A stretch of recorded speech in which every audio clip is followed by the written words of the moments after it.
কোরআনে পাকের মধ্যে আল্লাহ তাআলা বলেন ওয়াসজুদ ওয়াক্তারিব, সাজদা করো এবং আমার কাছে আসো, সাজদা করো এবং আমার কাছে আসো।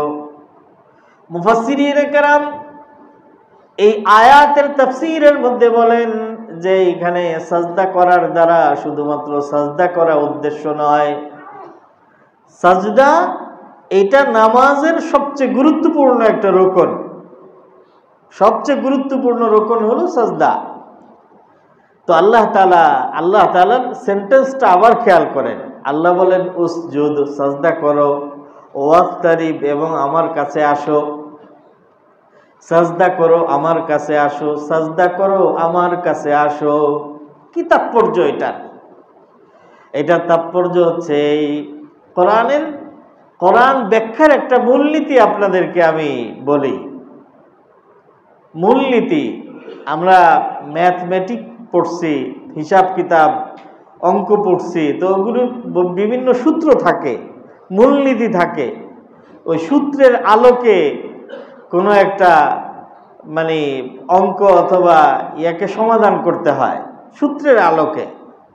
তো কোরআনে কারীমের যে 114টা সূরা এবং 6236টি আয়াত, এই যে কোরআনে কারীম, এইটার ব্যাখ্যারও একটা মূলনীতি আছে, বিভিন্ন মূলনীতি আছে। তো ওই মূলনীতিগুলোর একটা গুরুত্বপূর্ণ মূলনীতি হচ্ছে এই যে যদি কোনো আয়াতের মধ্যে আল্লাহ তাআলা দুইটা নির্দেশ একসাথে দেন যে এইটা করো এবং এটা করো, বুঝেন না এই কথাটা? দুইটা নির্দেশ যদি আল্লাহ তাআলা একসাথে প্রদান করেন, তাহলে কখনো কখনো প্রথম নির্দেশটা দ্বিতীয় নির্দেশের জন্য মাধ্যম হয়, কখনো দ্বিতীয় নির্দেশটা প্রথম নির্দেশ পালন করার জন্য মাধ্যম হয়। একটা আরেকটার সহযোগী হয়, একটা আরেকটার জন্য পরিপূরক হয়।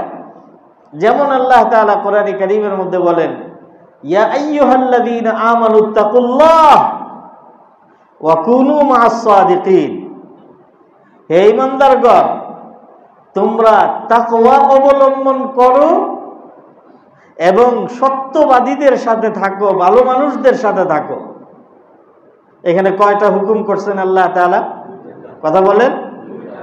1 নম্বরে বলছেন তাকওয়া অবলম্বন করো, আর 2 নম্বরে ভালো মানুষদের সাথে থাকো।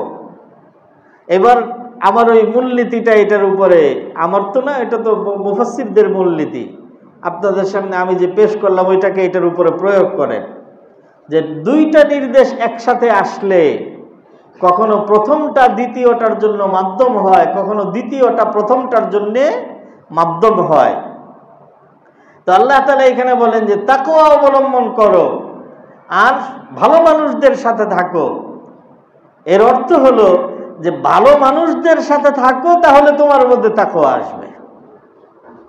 ভালো মানুষদের সাথে থাকাটা মাধ্যম হবে তাকওয়া অবলম্বন করা।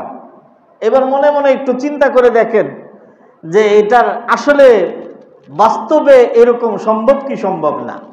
আপনি যেমন মানুষের সাথে থাকবেন, আপনার মধ্যে ওই ধরনের প্রভাব তৈরি হবে, সৃষ্টি হবে।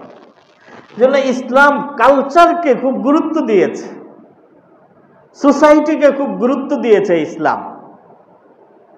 আমি কেমন সোসাইটিতে বিলং করব বা করা উচিত, এটাকে ইসলাম খুব গুরুত্ব দিয়েছে। হযরত ওমর ইবনুল খাত্তাব রাদিয়াল্লাহু তাআলা আনহু পৃথিবীর সর্বপ্রথম রাষ্ট্রনায়ক, যিনি পরিকল্পনা মাফিক নগরায়ন করেছেন।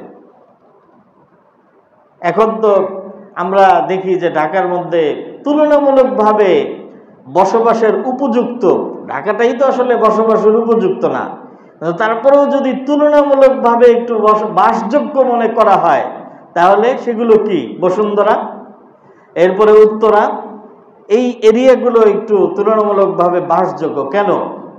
কারণ এটা পরিকল্পিতভাবে এই এলাকাগুলোকে নগরায়ন করা হয়েছে। আল্লাহু আকবার।